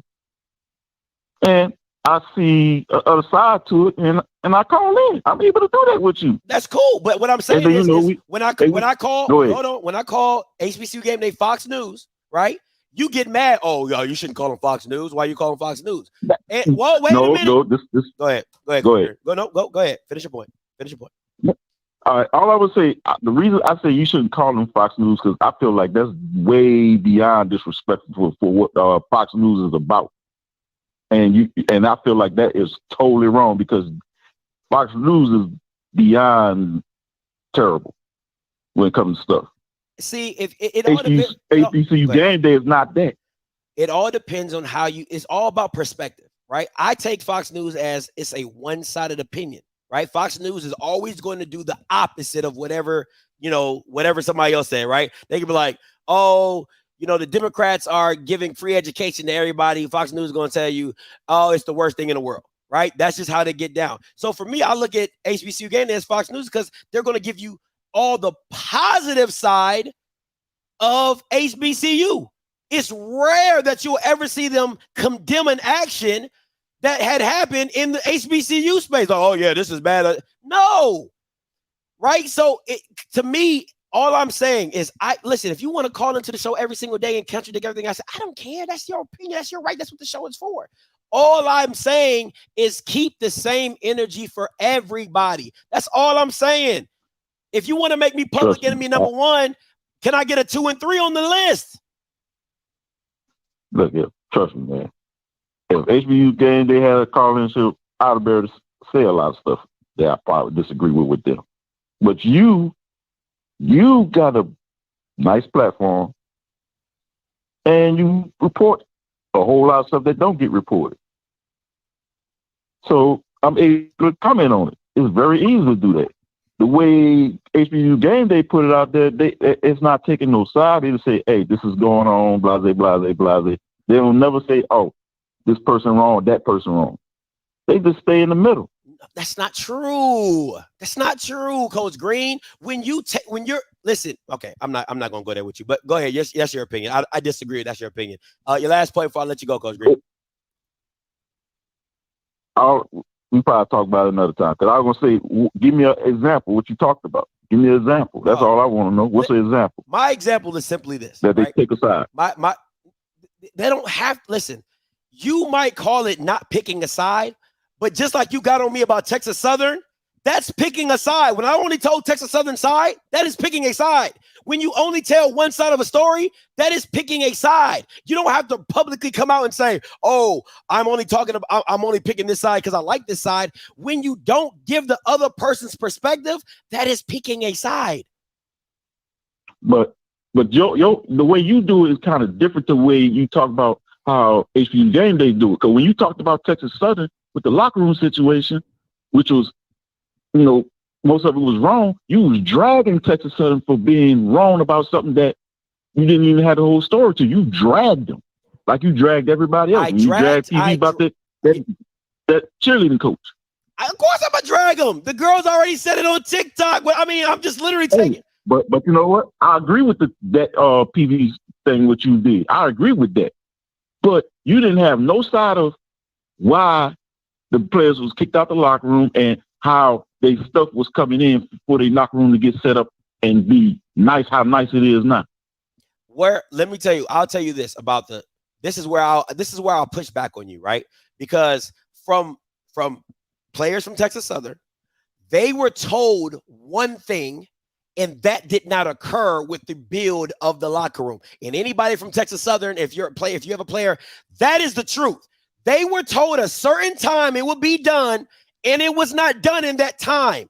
And then all the pictures came out of what had been done or what had not been done. They told the players one side, and I said this in the channel. You can go back and watch the whole thing because, once again, y'all don't tell the whole story, right? You like to pick and choose what Scotty said. The players were told a time frame that the locker rooms were supposed to be built. They weren't built in that time frame. The person then reached out to me and said, hey, Scotty, they said it was supposed to be built this time. It was not built at this time. This is what they've done. Can you talk about it? The players are having to change. Listen, the players were having to change in a locker room that was not built, that should have been built in the time frame that the school said. How is that not on the school? Hey. Hold up. What you got to understand, you could give out this time frame, but something may happen. That's when the schools, that is the school's job to promote that. It is the school's job to relay that message to the kids and say, hey, this had happened. We're gonna have to pivot. The time frame is gonna get pushed back. We'll find you suitable accommodations to get changed in. That is what you're supposed to do. That's what kills me about y'all. All y'all do is try to be pacifist to this shit. And at the end of the day, they're not doing that. Is when you're not holding the school accountable for their actions. No. See, you're doing it again. You're doing it again. I wasn't saying be passive like you was completely wrong about everything. I didn't say you was completely wrong. I say you could have got a reason why it got pushed back. You never even thought out the reason. Job. You just put out what you... Listen, man, what kills me is this. This is what the problem is. If the timeline is shift, if you know you can't get it done by the time you told the kids, it is then Texas Southern's job to put that out clearly to the alums, to the student athletes, so everybody is on the same page. Listen, I'm going to tell you straight up, I am an advocate for the student athlete. Period. You can call me one-sided, whatever. You know why I'm an advocate for the student athlete? Is because the student athlete does not have the power or position that the schools are in. There is no such thing as a Texas Southern without its students. I don't care how much you love PV, Jess. There is no PV without the students. So however you want to flip it or script it or whatever, it was on the school that they did not put out the time and shift the narrative. They should have came out on their public page, social media, whatever, and said, hey, guys, listen, this is the problem. We won't be able to finish the locker room in time. Then you come up with a solution. Until the locker room is done, all the players are going to go to this area to change, right? Instead, what you did and what Texas Southern did, because they didn't think anybody was going to know about it, they kept the kids in the same locker room with nothing there. Nothing there to change. Pads on the floor, old sofas. That's how they treated these kids. And you think I'm supposed to be okay with that? Get out, man. Get out of here, bro. Mr. Campbell coming. No, I said Bridges then Mr. Campbell. Bridges then Mr. Campbell. What's up? What's up, man? I don't understand, bro. Like, I think we coming to an age of new media and old media. I know a lot of other people have been talking about new media and old media. The new media, we're gonna speak our mind. We're gonna tell it. We're gonna tell what's real. We're gonna tell what you don't want to hear. That's the whole thing. Like, we're not out here trying to do no blah stuff like that. We out here trying to tell the truth and the spotlight on these colleges and HBCUs, and definitely on these players that don't get enough recognition that they're supposed to. Then these schools out here trying to not tell things and do things. That's not how the cookie crumbles now. We have everything to expose y'all, and when y'all get exposed, and it's not. And then the thing about it is that, like, Scotty, you exposed them. You didn't expose them. The kids at the school exposed them. But then they have that energy towards you. Y'all need to have that energy towards the school and not the kids. The kids are going through this. Y'all need to put that same energy towards the school. Thank you. Not Scotty, not anybody else, but put that same energy that y'all have talking on this phone, blase, go to the school with that. And if you have a problem going to the school with that, then go higher up. That's how a job works. You just don't, when you have something to do at your job, you just don't tell your boss that you didn't turn it in. You're going like, hey, I need a delay. Just like the Texas Southern thing. I need a delay. Blah, blah, blah, this and this came up. Your boss is going to say, all right, get it done as quick as you can. But clearly we don't know how to do things properly. That's our thing. We hire people, and the people in these positions don't know how to do it properly. So that's another whole story. But at the end of the day, it's new media and old media. We're going to tell the truth. We're going to tell it how it is. If you can't coach, you can't coach. If you can't hit a right side of the ball throwing the ball, you can't hit a right side of the ball. If you can't tackle, you can't tackle. If you can't drop step, you can't damn drop step. God damn it, then you need to work on your shit then. That's just the end of the day. You need to work on your shit. And if you don't know how to do it, you need to go back to some coach's clinic or a player clinic and work on your shit and come back, and guess what? We ain't got to talk shit about it. That's simple as it is, simply done. And I'm out. I appreciate the call, Bridges. Like, at the end of the day, Mr. Cameron, I'm coming to you next. At the end of the day, this is what kills me, right? Jesus Christ. The school is always, listen, like, I don't get it, guys. Like, this is the school is always going to be the first one that has the opportunity to fix the issue. The school is always going to have the first crack at fixing the issue. And I always say on my channel, if it gets to me, you're already late. You're already late. There's so many stories that I ask people, have you talked to your AD? I am from the military. I understand chain of command more than any of you Bammers on here, right? I understand chain of command. And Jess, you understand chain of command because you're a 92 Yankee. I understand chain of command. I understand it very well. So I always ask the people, have you gone to your coach? They will say, hey, Scotty, I can't go to my coach. I've talked to my coach. They don't want to listen. Okay. Have you gone to your SID or your AD? Oh, I've tried to go that. We've had team meetings. We've done this. We've done that. This is where I'm left to. I got to come to you. That is how these conversations happen. Alums come to me. Hey, Scotty, listen, my alum group is doing this. We're trying to do this. We've trying to go on this. We've gone this way. We've gone that way.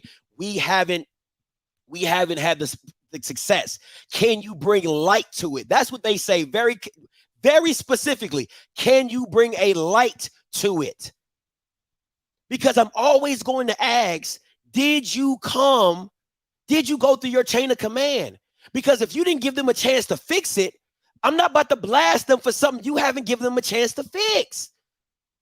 That's not right. So no matter how you want to look at me, that's not right. And if somebody is telling me out of their own mouth, Scotty, I went to the AD, they did nothing, then what am I supposed to do? I got to take their word for it because I'm a student advocate, because I believe in being a voice for people who don't feel they have a voice. So at the end of the day, I'm always going to stand for the student.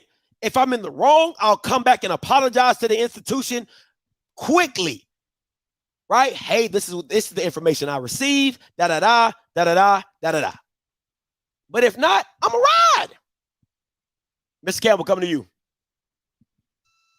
Hey, man, you know what tickles me about all this? We have been begging to have our own platforms, right? Because, see, like I said, I'm older. I did not have all this when I was younger. And you come on the scene, and here's what's funny. What I like about it, there's a yin and a yang. So you come on here, cause all this ruckus, and that's how me and you got together. Yep. Because you didn't know what the hell you were talking about, but there was a platform. You know what I like? Other people saw, they didn't like what you were saying. And I'm going to use Ken Clark as an example. They said, F you. They have their own platform now. They got 500-600 people that love Jackson State, all because of the counterbalance to stuff you say. You got other people that have things. So we can't have it both ways. Because when you guys get on these spaces, you guys get on HBCU Nightly, right? And you get on an open platform and you say things. I'm going to tell you a secret. People are going to take what you say and they're either going to take it as truth or false. So my thing is, if you get on these public platforms, be prepared to defend your point, not that day, but the next day and the day after that. So that's my thing. I have no problem with what you do. And this is my thing with people, Texas Southern. See, this is what I keep telling people. Stop letting people define you. So you said that about Texas Southern or Prairie View or whatever. You know what they should have did? Just like the AD for Alabama A&M. If they don't want the big dog to come, get your SIAD to come on and say, no, Scotty, you're wrong. Let me tell you the greatness of our schools. Because with all that being said, all the stuff you talked about Jackson State still had the #1 HBCU recruiting class. FAMU had the #2 recruiting class out of all this negativity, because you know what? It is not negativity, because we have more positivity to show these student athletes. That's why they're coming. So we get caught up in the stuff that you're saying and the stuff that you do. I don't look at either one. It's your opinion. You got a right to your opinion, but I got a right to check your opinion. So this is what I'll tell to Ty and Jess. You all are HBCU alums. You all are talented, articulate. Call him and give Scotty that goddamn work if he's talking bad about your school or he's misquoting you. Because one thing, never let a man Define who you are. You define yourself. So Scotty's on this live for 2 hours and you don't agree. Don't let that go and pass. You HBCU alums. You call and say, that's not what I said. That's what I meant. And let me tell you about my school and why I'm defending my school. That's what you should do. Don't never let that dude get away with that if you don't think it's right. Because you know what happens? You do have negative naysayers that roll with a negative narrative. So my thing is with this, guys, this is what we want. So you got Ken Clark. They got their whole thing. They got 600 people talking about Jack State. That's beautiful. Doc's doing his thing. Tamona's doing his thing. All these people. I remember, and Scott and I talked about this, the OG Strike Zone had like 8 people watching. Kobe gets with Scotty, and then they start finally getting people to watch. And now FAMU has their thing. So we can't have it. We want just to have stuff like white folks. We want to have Paul Farmer. We want to have the network, this, and then we get mad when everything is not smooth. Because I'm going to tell you something. The road to greatness is not a paved road. It's rocky. So we should allow these spaces to breathe. And if you don't like what they say, you do exactly like I do. Because Scotty will tell you, man, I got into it, but I'd be goddamn if I'm going to let him speak bad about FAMU when he don't know what the hell he's talking about. I'm not going to let him talk bad about Jackson State or Grambling or Bethune-Cookman because I know those schools. But guess what? There is a number that you can call to defend it. So don't be scared to call in, because the one thing about all of you all are smart and you can hold your own on any conversation. So please, let's not have this, no, he shouldn't be talking about this, he shouldn't be talking about, he can talk about what he wants, because again, you can either create your own platform and then give your positive message, or you come on this platform and set the message straight, set the record straight, because that's what I would do. That's what I would do. And that's what I always do. So my thing is, I don't understand when people get upset about you talking about Texas Southern. Well, you know what? If I'm Texas Southern people, I'd come on here and give your ass this work if that wasn't true about my school. There's no way I would just let you just rail on my school. There's no way if I'm the AD, because the whole purpose of a sports information director is to promote the school and the athletics. And the information. Yeah. So these people are not doing their job. Because trust me when I'm telling you what I know for a fact, and let me tell you something. If somebody say something bad about Florida, Alabama A&M, I tell you what, Texas A&M, when they was talking all that shit about A&M, and Nick Saban was like, they giving money. Texas A&M, quick let them know. That's not what we do, even though we know it was a lie. But they checked his ass. So do the same thing. So to Ty and Jess, you are beautiful black women. I'm always going to support you all because I support everybody that's HBCU alum. So if Scotty's saying some shit wrong, call in and let him. Don't let nobody define you. So that's all I got to say, man. Hey, appreciate it. Hey, listen, man. And I'll say this to anybody. Start your own shit. Start your own shit. Let's see how successful you are. Right? Because everybody got a comment about what I do. I would love to see somebody from PV have a PV podcast, right? And show me that you can get more than 15 fans to your podcast. Show me that. Show me the numbers. How about that? Bethune-Cookman, show me that. Create your own shit and see how successful you are. Right? See how easy it is to get 1,000 subscribers. See how easy it is to get 5,000 subscribers. You got the whole alums behind you, right? You got all your alums behind you, right? Create it and see what you do with it. And you can bloviate about all the great stuff that your institution does. You can get on there and you can have a PV powwow. You can have an Alabama A&M heel hug. You know what I'm saying? Matter of fact, tune into the Heel podcast on YouTube. Free shout out for them, right? You can do all that. You can do all that. And you can talk glowingly about your institution and then clip me and talk bad about me on your platform. You're going to get views from that just because you got my face on it. Right? You're going to get views from that. So listen, let me school y'all real quick, right? Let me give you free game. You can get 1,000 subscribers just off hating me alone. That's easy money. You can get, and shout out to Josh, HBCU Nightly. Go check that out if you want to see the episode 52. All right. You can get 1,000 subscribers just talking bad about me. That's the easiest money you can ever get. You'll get monetized and everything. And you don't even gotta pay me. I'm telling you the game, right? I've been doing this long enough. I'm telling you the game. So you can start the PV powwow at least for 10 episodes. For your first 10 episodes, just talk bad about me and how I talk bad about PV, right? You can call it the T&J podcast. You can call it the T&J, the Ty and Jess HBCU podcast, right? Black women love HBCU. I don't care what you call it.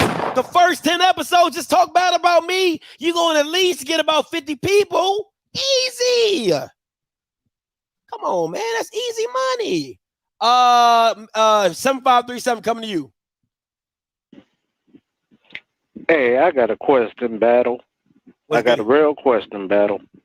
When did these institutions become the pulpit? Explain. The reason why I say that is everybody's defending. When we know the problems that happen in these offices, and half of the time they're playing on the computer rather than doing the job that they're supposed to be paid for. But then we get mad on the outside and say, oh, the institution isn't the problem. You can't do that. In order to fix a problem, you have to point out a problem. That's why everybody's mad at you. They're not mad at you for you being Scotty. They're mad at you because you're pointing out the problems that need to be fixed so it can be straightened out and everything could be dressed right. If we're going to say it, tell the truth. You cannot be on one side, oh, my school, but you know what your school does. Because the customers are the students. You're going to mess over them, then beg them to come.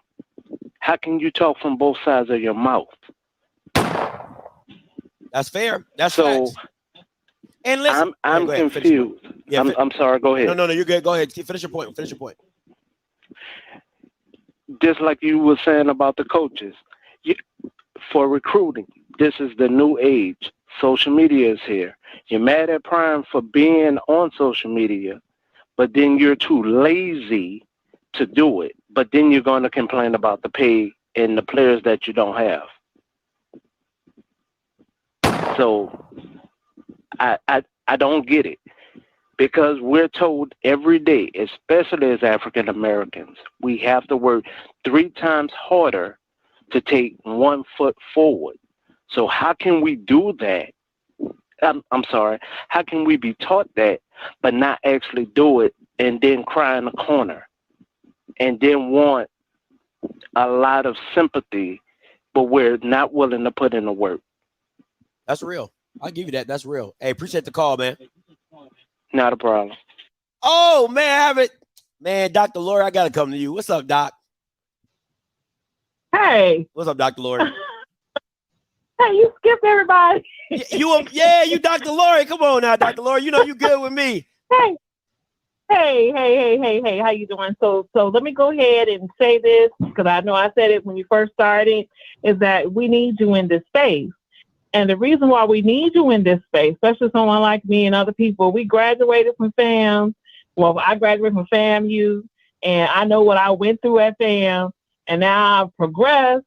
And like I said before in the chat, we can become rich alumni, and we forget the same stuff that happened when we were there at our schools is still going on. Mm-hmm. And so we get off into our careers and everything and be flossing and having a good time when homecoming comes. But there still are some issues that exist at HBCUs that still go on with those kids. And those kids are different than what we were. I know one of my girls went. She's a physician in South Carolina. She went to Talladega. We were different. These kids now, they can't take all that stuff that we went through. They ain't built like us. They don't know go down to the financial aid line and stand in line 2 or 3 hours. They crumble. So all I'm saying is that we have a new generation that we have to start thinking about. And all that stuff that we went through at these schools, why do you think it's changed? It's still going on. Alumni have to step in and make it a little bit better for the people coming behind us. Because you're right, Scotty. The schools only exist because of the students. And I applaud you for being in this space. And I want you to continue to say what you need to say. Because a lot of times we be asleep and we need somebody to wake us up and say, look, your institution ain't all that. Now, you know I love FAMU, but I understand what the issues are. And we're trying to eradicate those issues. And how we do that is to be honest and actually put your skin in the game. And I'm at FAM a lot now than I ever been because of listening to you and listening to other folks. And I'm engaged with recruiting, with football players, the whole 9 yards. With the band, I'm there. And I give my money to help support our institution. And so that's what we have to understand. It is a relationship that you need to develop with your institution. Like I said before, FAMU is in my will. And we got to make sure that we understand what the assignment is. That mess is still going on. It's a cancer that's still at the institution that we have to eradicate before how you say, go to another area and just kill the whole thing. Yeah. And listen, I come from a generation of rattlers. Back in the day when FAMU was FAMC. So we supported that school. And the reason why my grandfather supported the school, because he knew it was going to propel his whole family into the middle class. So he never forgot that. But there's still mess that's still there. And we have to, now that we have made it, we as alumni have to understand that we have to still check in on them people at that institution that don't want to do what they need to do for FAM or whatever other school, and make them do what's right. And thank you for keeping that up and letting people know what the problem is. I can just applaud you for that. And man, let me tell you something, Scotty. It be hurting, man. It hurts when you call us trash.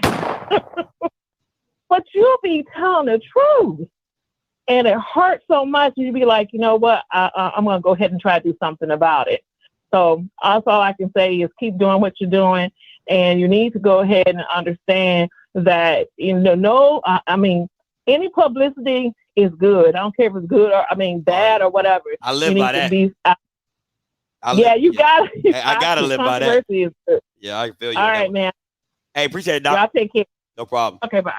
Hey, listen, I'm sorry who else was on the call. I had to skip all y'all members because Dr. Lloyd don't call in very often, and she's a very busy dentist. And she fixed my teeth, you know what I'm saying? So, anyway, shout out to Dr. Lloyd.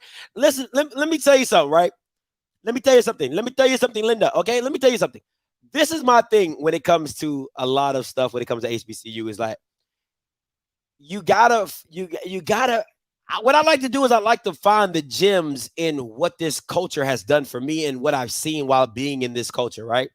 I'm never, until I leave this earth, nothing will ever touch me more than seeing FAMU march into Kofi's funeral in play. Nothing in the world will ever, because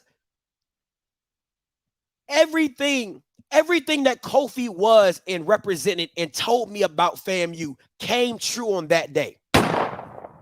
That's why it meant so much to me, because I never understood. I never got it. He in the stands, he starting the chants. I can't say nothing bad about FAMU. I can't do none of that.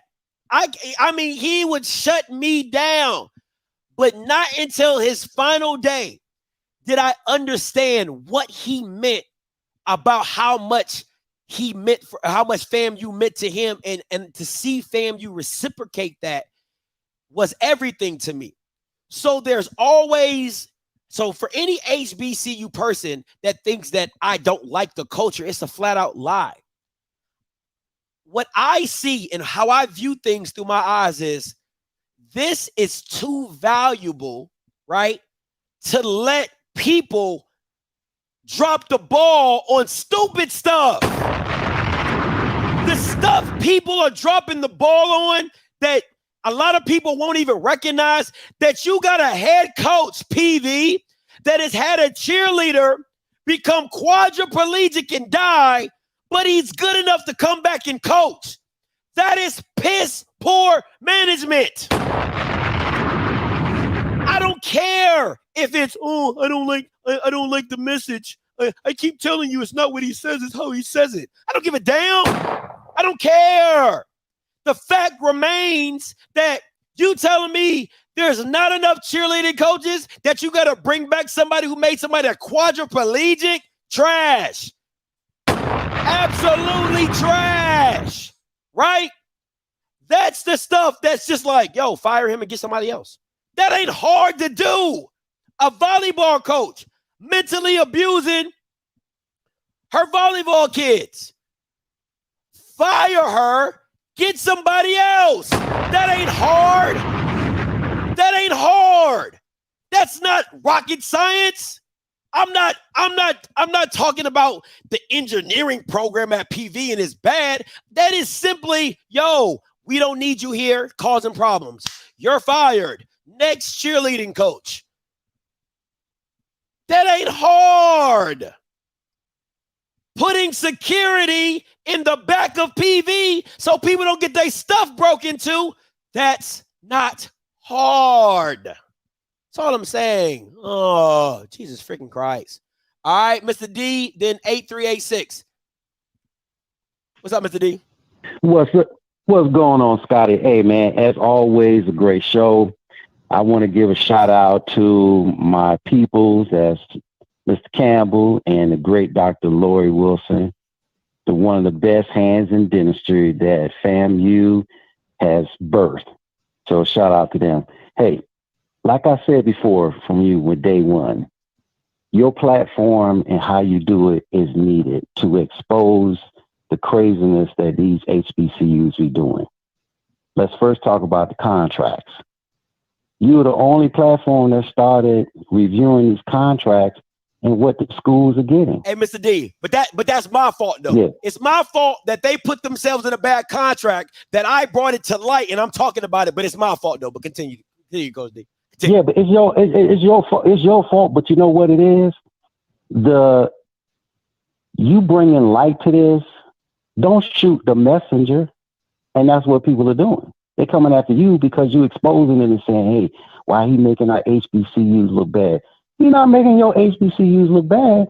What he's doing is to get your HBCUs to do what's right.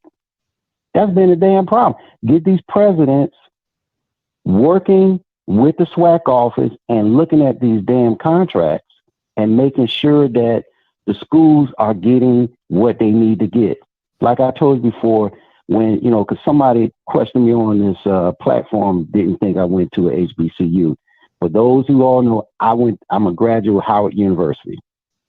Okay. I had 33 family members that have graduated from the university. My family has an endowment at Howard in my father's name. So that puts all to that. But I do support FAMU because I had a lot of family members go there. And we have to make sure these schools have the funds to do what they need to do. And these contracts, the promoters are rating the schools, and it's a problem. And it's got to be fixed. And then the second thing is you got to fix this endowment at all these institutions. If you don't fix the endowment, the schools are not going to survive for the long term. So, Scotty, I don't care what people say, your platform is needed. Without your platform, none of these things would have been talking about, and you keep it up and you keep agitating. Like I told you, you got to have a villain. Without the villain, nothing get exposed, and you keep up the great work. Hey, appreciate it. Appreciate it, Mr. D. Listen, even the Joker was needed in the Dark Knight. Why so serious? You feel me? 8386-7400 then 0851. 8386, you live. Scotty, my Scorpio brother. What's goody? You already know how the Scorpios get down. We don't play that mess. Say, baby, I just want you to know, you built for this conflict. That's what we do. Come on. Talk to him. That's what we do. We head first into conflict. That's what we do. We call a spade every time. Don't give the damn who don't like it. And we coming with facts every time. I'm a diehard Jaguar. I stay on our ass. I talk about them all the time for being satisfied with complacency, mediocrity, all the time. Mm-hmm. They don't like it because I know my school. We can't handle pushback on our ego. Can't handle it. Do it anyway. Damn track team ain't won a SWAC championship in 22 years. They around there celebrating about one individual win. Where the hell a championship? I don't care about no damn individual win. That's just an example of how you push back on them with their bullshit to keep them from being complacent about nonsense. Mm-hmm.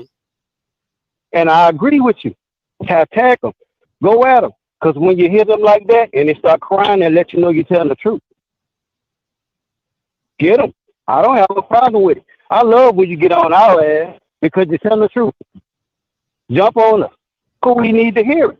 Because we've been indoctrinated into this. Everything is perfect. And we talk about the problems alone in a corner. We say that amongst ourselves. And once we keep doing that, shit'll never get fixed. Nobody will never say anything. That's what we've been brainwashed to think. From the moment you hit that campus, this is the point. This is what you got to think. This is what you got to believe. And I like when you come at them like that. I'm going to say, keep it up. I'm supporting you. I'm always listening, even if I'm not calling in all the time. Hey, but I'm riding with you. Appreciate you. Appreciate you, my Scorpio brother. All right, Scorpio brother. I appreciate the call. Hey, listen. You gotta be built different. I'm telling you, man, you just gotta be built different for this thing. I be trying to listen. I remember I was talking to Blue. I remember the first time me and Blue had like a show together, and it went sideways, right? Like it went left. And Blue called me after the show. He's like, man, you deal with that all the time? I said, all the time, man, all the time. Blue was like, man, I can't. I can't. I'm like, it just is what it is, man. It just is what it is. 7400 coming to you, and then 0851. Hey, call you live. How you doing, Scotty? This is Martin. How you doing, Mr. Martin? I'm just calling to let you know that the things that you do on this show is revealing a lot of truths that people need to hear. And I want you to keep on going, Scotty, because medicine never tastes good. Ooh. Medicine never tastes good, but it's good for you, Scotty. And I think that us as HBCU need to hold ourselves more accountable to where we can all look in that mirror and say that we've done everything that we could possibly do for our institution. And I'd like to thank you, Brother Scotty, for shining the light on a lot of things that was hidden in darkness. So I just want to encourage you, brother, to keep on going and pressing forward, and whatever they got to say against you, don't you let it hinder you, brother. You keep on moving forward. And that's all I got to say to you, brother. You be blessed. Thank you, Martin. I appreciate you. Thank you so much. Oh, man, that was perfect. Boy, that was perfect. Oh, my God, that was perfect. He said, medicine never tastes good. Oh, that was good. 0851 coming to you. Hey, Carly. How you doing, Scotty? Great topic, man. That caught me off guard with bartenders from on high. But I was watching Ali right before the show came on, and it just really touched me. And It's like the quote that's stuck in my mind is, "The truth tastes good on a belly full of lies." Ooh, we dropping bars today. I got rhymers. And so, I think we like what you do. You tell it, you're exposing a lot of things. And I think the problem with the SWAC is that the SWAC of the audience, we have diabetic ears. And when you come with this sweet spotlight, we can't handle it. But, let that insulin be fixing your problem before it gets out. We always talk about the school got this much money, that much money, but where about the money what counts? How much money are they spending on PR and marketing? Where are those dollars at? We hire, like I'm partial to Alcorn because I went to Alcorn. But we got rid of a president because she wasn't responding to the students, wasn't responding to the alumni, cutting the band budget from $1 million to $400,000. So while everybody else is progressing, we regress. So she out of there. So, we have to, what I do, I take upon myself every time you have a show, because I know you're going to say something good that's going to touch close to home. I send the link out of your show to all the alumni presidents, alumni chapter presidents. So at least somebody, somewhere that matters, can actually hear what's going on. So be on the radar. And I challenge everybody else to do that. Get your alumni chapters, phone numbers or something. Send out the link of the show. If you can, Scotty, if you find it in your budget, if we need to donate more money, let us know. But can you bring somebody on your show to represent each state or each HBCU? And just that way it'll be a little bit of balance. But I like the truth that you're putting out. Yeah, you covered Texas Southern not having a football locker room done, but when it was done, come back and cover that. That's all I think we should do. That's fair. A lot of times we always, when you say Fox News, yeah, they one-sided because all you hear every night is 2 men shot, robbery, a person assumed at large or caught.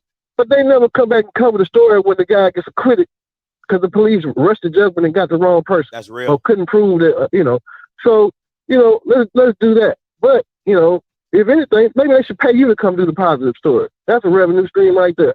And so, hey, we need to do better at not protecting the school, but protecting the reputation of the institution by spending money the correct way. Putting the money where, and that's all I wanted to say. Thank you for the show. I'm glad you're here. Keep doing what you're doing. We love it. Hey, appreciate it. Thank you so much for the call. Listen, and I always appreciate everybody who calls in and things like that. Listen, man, I'm gonna keep it a buck with y'all. At the end of the day, man,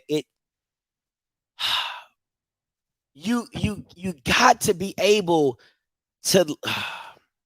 What bothers me is what I see in people is just that I feel like some people are just raised in just different type of environments, right? Like I'm telling you, I wish Key was here, right? I really wish it wasn't at work. I would really tell you that my mama is probably the most truthful person you will ever meet, right? When she met Key for the first time, right? And when she talking, she's like, "Oh, you have such a pretty smile. Is that your real teeth?" Now that's my mama. Now she asked somebody she has never met before, "Is that your real teeth? You're smiling." So that's how my mom gets down. So all I know in my life is being direct. That's all I know. That's all I understand. Because that's how I was raised. So when people come to me with all this, "Oh, you have to, it's how you say it. It's how you ask. You're not doing it the way we do it." And I don't understand that. It's like speaking Japanese to me. I don't understand it. So don't get on here trying to tell me how to run my show. It's the same way Josh feels about his platform, right? Don't get on Josh's platform telling what he can and what he cannot talk about. And don't try to come up here talking about some, "Oh, Scotty, I really wish you would say it like this, and I really wish you didn't say it like that." Well, then would I be as entertaining? Would I be as entertaining if I did it like everybody else in the space? Oh yeah. Well, today in the HBCU world, we're going to talk to our resident sportscast. No.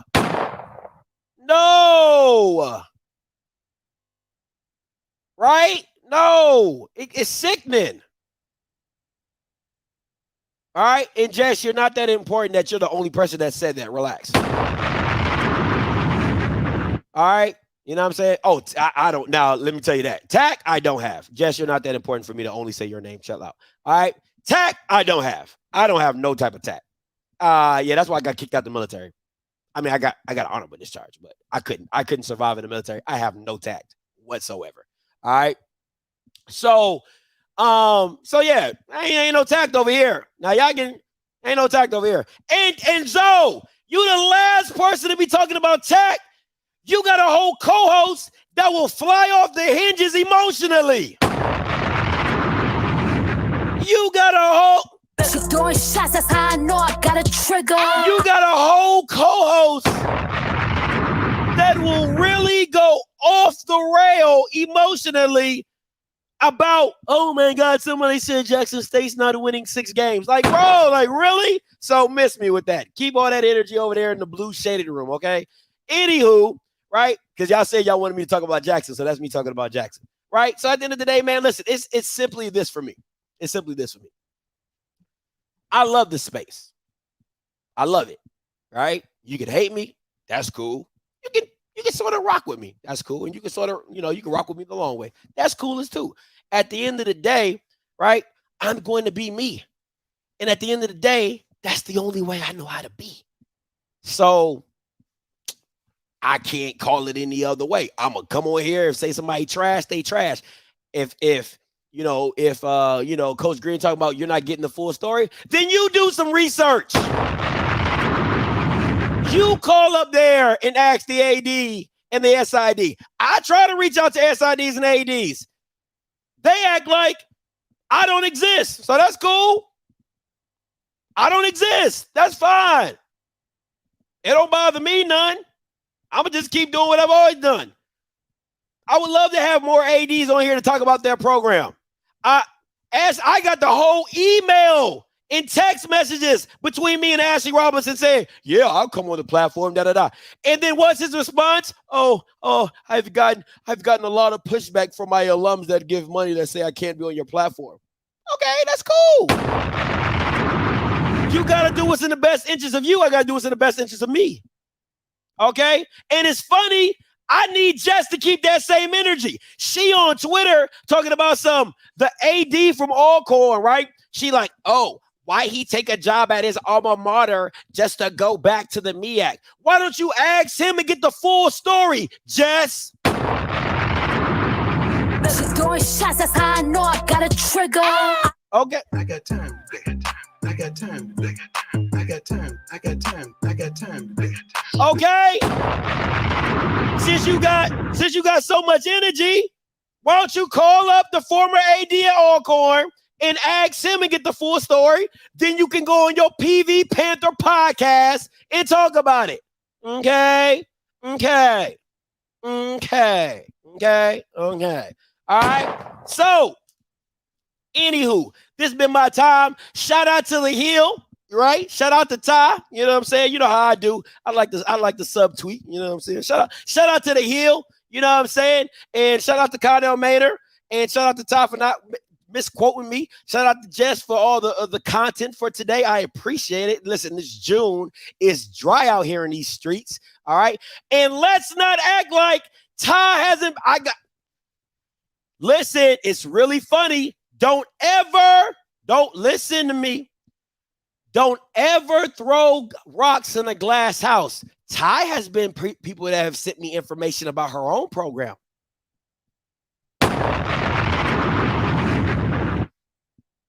When her brother was at Alabama State, she was the person sending me text messages talking about this is what's going on, da-da-da-da-da-da-da. So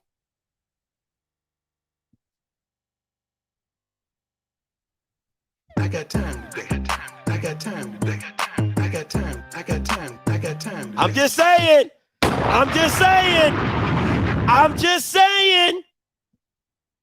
We'll just leave it at that. Listen, until next time, you know what I'm going to do, I'm going to holler. God bless.